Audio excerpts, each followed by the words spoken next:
A few weeks ago, I nominated a space where me and my best friend could meet, just to have a connection together.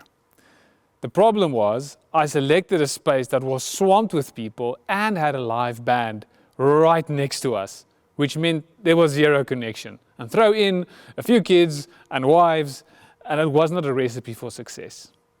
Finding someone and engaging with someone and connecting with someone has a lot to do with focusing on who they are. And our lives today is quite busy. There's many things that tries to take up the presence of the people we want to connect with.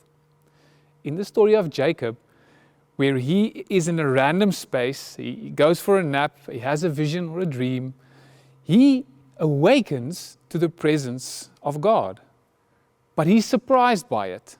He was ignorant of where God was up until he realized God was speaking to him. His ignorance becomes his awareness in that space. Now, the call for us in this account of Jacob's life is that sometimes our ignorance can make us miss the presence of God.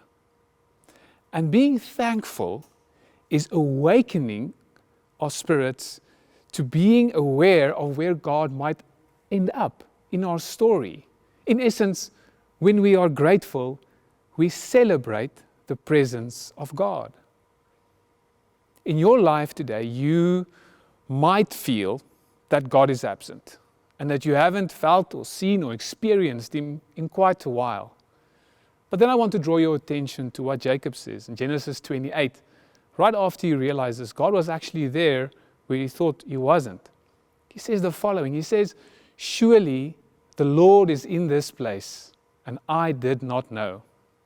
I want to encourage you today to read that scripture and sit with the question of where do you feel God is not there? And maybe think through Jacob's experience in that random space where God did visit him, but he was not aware.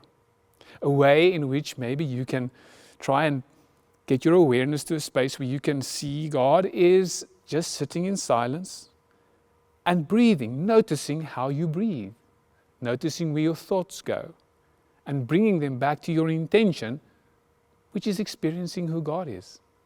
So may God surprise you as He surprised Jacob in a random, desolate place this week.